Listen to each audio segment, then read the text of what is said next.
Look at that green is popping. Super sick. Lots of power. And it does a pop top. How about that? All right, pilots, welcome back. Look what we have today, the Grand Tundra 2. That's right, the newest version. It's going to be awesome. So we've got a 67-inch wingspan, a weight of 6.2 pounds. Motor is a 500 kV. You've got an 80 amp ESC, I believe with reverse is what that means there. A couple different props, so you can run 6S prop is included, 4S prop is optional. We're going to be flying this on 6S, and it says 3 to 5500 milliamp 6S, 4000 to 6000 on the optional 4S. So anyway, 6S, we've got, where did I put my battery? Oh, my battery's over there. We're going to use a one of the new Bolt high voltage batteries, but here's how it comes packaged. Pretty big box, nothing else on it but the label. Hey guys, John from the future here with some differences on the new version 2 Grand Tundra. So a couple of the differences is it's a 6S setup standard now. So it comes with a 6S prop. The tail wheel has also been redesigned and strengthened. And the main wheels have pneumatic rubber tires. On the back side there's a little valve you can blow some air in there, and they're pretty good. It has a removable plywood battery tray with a spring-loaded latch, new hex head screws all the way around, this sweet new green and silver color scheme, which I really love. One of the other cool things is the LED light. So you've got your kind of navigation position lights, but the landing lights, there's a little unit in there that you can adjust. If you put it in a separate channel, you can turn the landing lights off and on from the transmitter.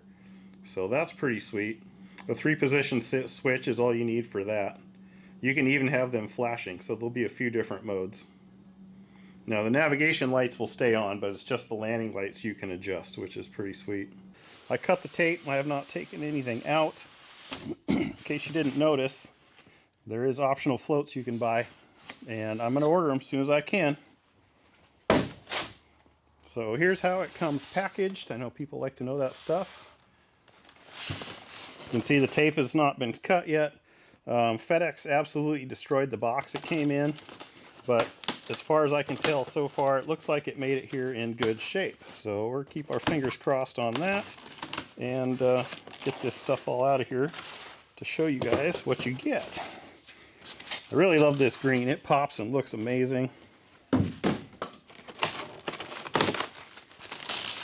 Here is, okay, I did not have an original Grand Tundra, so here's an FPV canopy that comes with it. Now I have flown FPV on the little Tundras. I have videos of that, guys, you can check out. So here's a rudder. Cool color, I love it.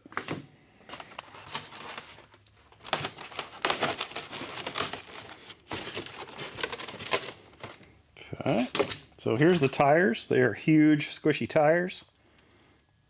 Those are going to be nice. No bouncing on those, I bet. In here we have the elevator halves, just super sized. Pretty cool. Make sure you guys work all your surfaces. I always tell you that in all the videos because it's true. Okay, good. So down in here obviously is the fuselage. Yeah, it looks so good. Up here's the wings. You just rip this apart here. Pop one out, show it to you. So no linkages are installed, I notice here. So we got the huge barn door flaps, which is always good. Mine did get a little box damage there from something. But like I said, the box was absolutely trashed. I'll try to throw a picture in now. So, oh, we got a light in here. That's cool. I love lights. Make some room here for this big boy. There's the other wing. Again, work those surfaces. Nice hinging on there. You can see there's 2 spars and a PCB. Looks like 2 spars. Looks like it's going to take a couple screws to mount the wing. Really nice graphic. And only thing left in the foam box here is the fuselage. I'm super stoked because I've had so many of the small Tundras that having a big one is super cool. Look at that. That is sick. Okay, there's that. So again, up here you've got your little tow point if you want to tow gliders and stuff. I've done that with the little Tundras. Got a nice big hatch. See, you got lots of space in there. Alright. Looks like we got a battery tray with some CG marks on it. Let's see what's in here.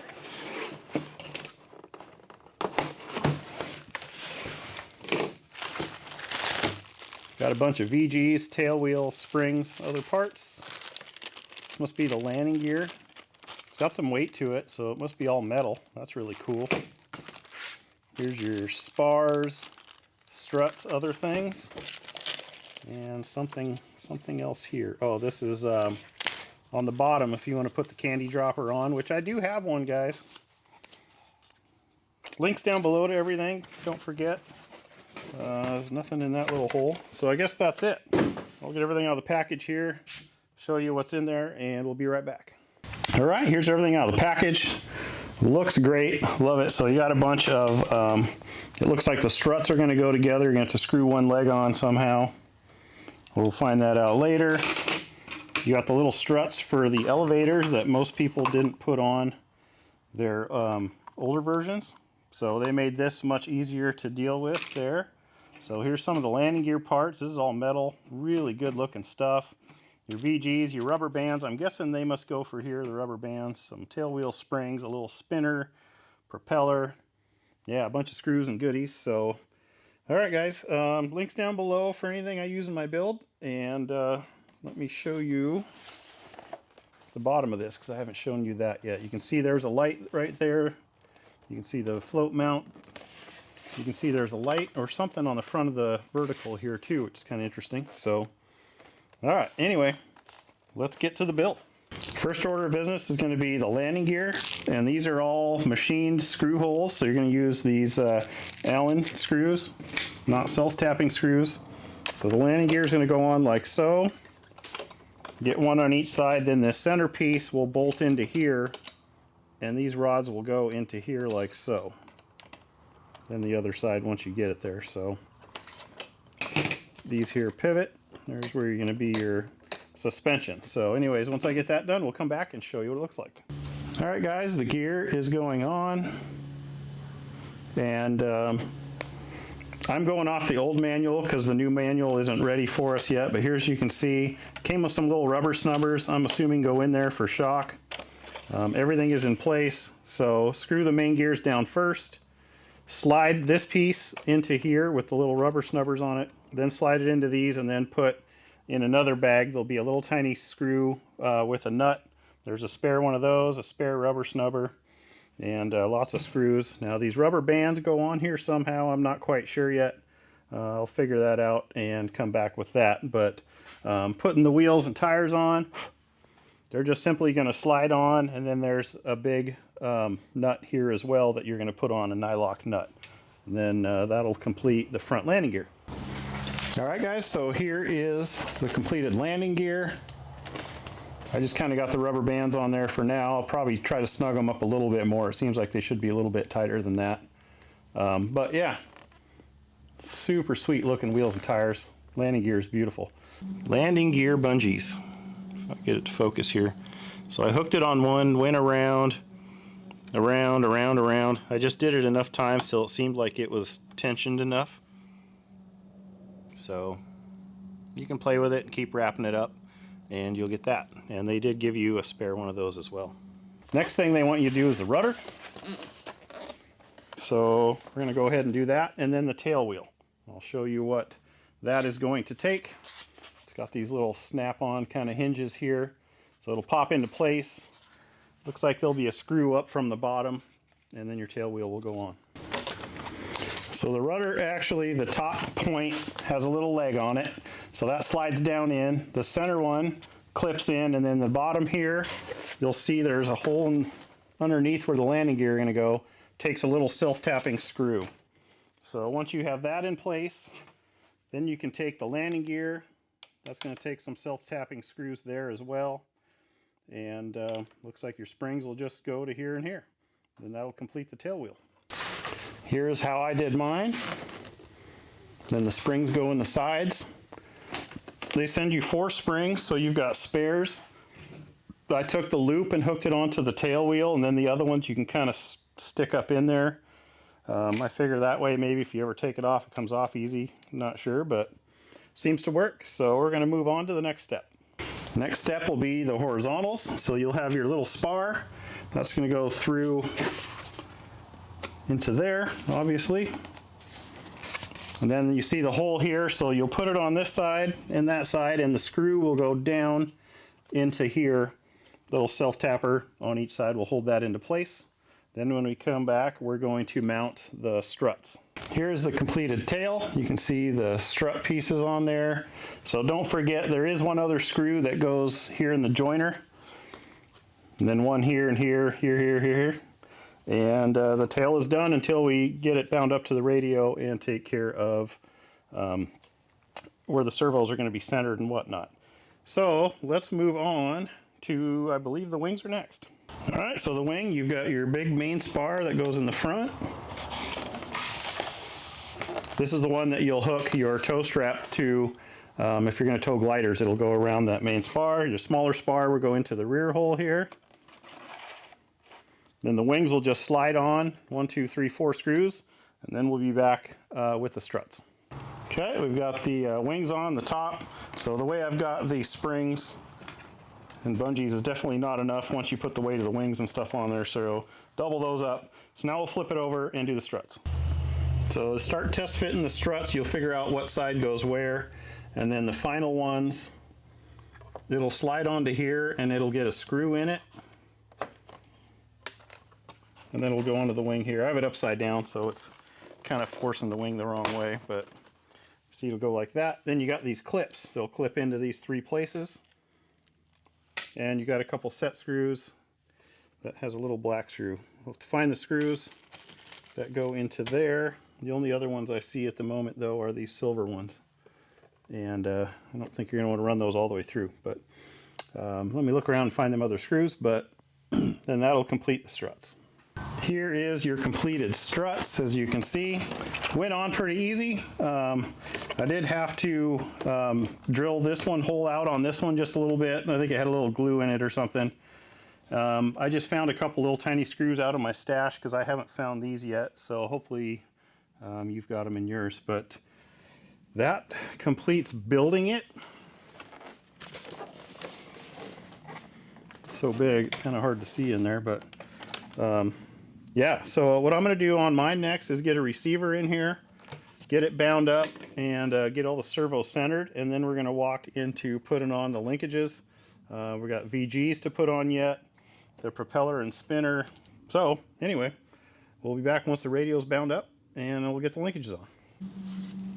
All right, so receiver mounting, I'm going to mount it in here. I haven't stuck it into place yet. But I used an 8-channel because there's a bunch of LED wires. So on the LED ones, this one here is hooked up to the landing light in the wings. And if you put it on a 3 position, you can adjust it from flashing to on to off. So pretty cool feature. I haven't got that set up yet. But these other little tiny ones are obviously going to be the other LED lights that are on this airplane. And everything else is pretty well labeled and is pretty easy to connect in. Sorry, I'm trying to, you can see everything. Got the reverse from the receiver, or sorry, the reverse from the ESC goes into a channel so you can do rewind. And then yeah, I just took the other LED lights and just plugged them into open channels and whatnot for power, but I need to tune this one into a switch. All right, the landing lights. So I ran it into channel 8 and I put it on this side slider. So you can see normal position they're on. So this would be like a 3-position switch. Now they're flashing. all the way down is off. So you could flick them off and on like a normal airplane for takeoff and landing. In flight you could do flashing lights, which is pretty cool. So pretty cool feature. Again, that doesn't control the position lights and whatnot, right? So they're still on. See the red back here. Green will be over there. All right, linkages are all on. Show you guys what the aileron, the flap. You can see the rudder there. Then on the other side, let me turn it around. You can see the elevator. So I put them all on the farthest out holes on the ailerons. The rudder one is in the middle. That's the way it came. And the elevator I can't see from here, but elevator's on the middle one as well. So after the maiden flight, we'll see if we need to adjust that or not. But I'm going to finish getting my radio set up and the throws, and then we'll show you kind of how they look once we get back. All right, guys, throws and rates are all set up. Doing it by the book. So here is your aileron for high, aileron for low, and those numbers are 16 for low and 25 for high. So 16 low, 25 high. Elevator also is 12 millimeters low, 25 and high. So there's your high, there's your low, high. So you could probably put you know, anything you want in there. I'm going to probably add more to that later. Rudder, I'm just at full throws because that's just how I do. Then the flaps, of course, half and mid. I never measure that stuff just because I like, it doesn't matter that much to me. You got half and full. I did do a mix. So guys, flight modes, mix from your ailerons and your elevators, trim it in flight. It's the best way to do it. You can even do it with the Free Skies. Any radio will do it, I'm pretty sure. I'm going to glue in the VGs and set the CG, put the prop on, and we'll be back. Here's the VGs. All I did is I put a dab of glue in the slot, just did a bunch in a row, and then just started pushing the VGs in. So that worked out just great. You can see there. Very easy, and they gave you extras. All right, guys, so the CG is 75 to 80 millimeters back from the front. If I could show you here, you can see my CG mark. Get this out of the way. Right here. Stuff in the way, kind of ish. But so I put it, that little wing channel for the wires is almost right at the back end of it. So right there, I always put my CG in the middle for the maiden flight, just because that's how I do. With that battery, see I got the prop on, looks good. With that battery, it goes all the way back. So the battery I'm using, which I'll show you here in a second, if you guys could see. So that battery tray, there's that little, what looks like a bolt or something there in the front. So what you do is you push it down and turn it. So push it down, turn, it comes out. Then the battery tray will slide forward and pull out. There we go. I'm new to the whole battery tray game. That comes out, but a cool thing on there is it's got marks, so you guys can label, remember the numbers, whatever. But this is how far back this battery went. So this is the Bolt high voltage 4500 6S. That's what I'm going to run in this here. 80C it says. Anyway, so all the way back got me right into the range with this battery pack. So a 6000, you may have to adjust that so you can get it back far enough. But other than that, everything is good. Reverse works on here. I wasn't quite sure what to do for the spinner, so I put the nut and the spinner on, because if you put the spinner on, it hits the prop. Maybe not a big deal, but your mileage may vary. All right, I just couldn't do it. It looks so clean with just the spinner. I took this off, put the washer in there, and just cranked it down. You can see it might just barely touch there, but I'm going to run it and see what happens. But it just looks so good with a nice clean spinner on there. So you got a lot of spare parts. I really appreciate them giving us all spare parts and whatnot. And yeah, I hope you guys found that useful. So like, comment, subscribe. Check out the links down below. And everything I used is going to be down there. Next time you see this bad boy, we'll be at the field and be going for the maiden. Appreciate you guys watching this. See you at the field.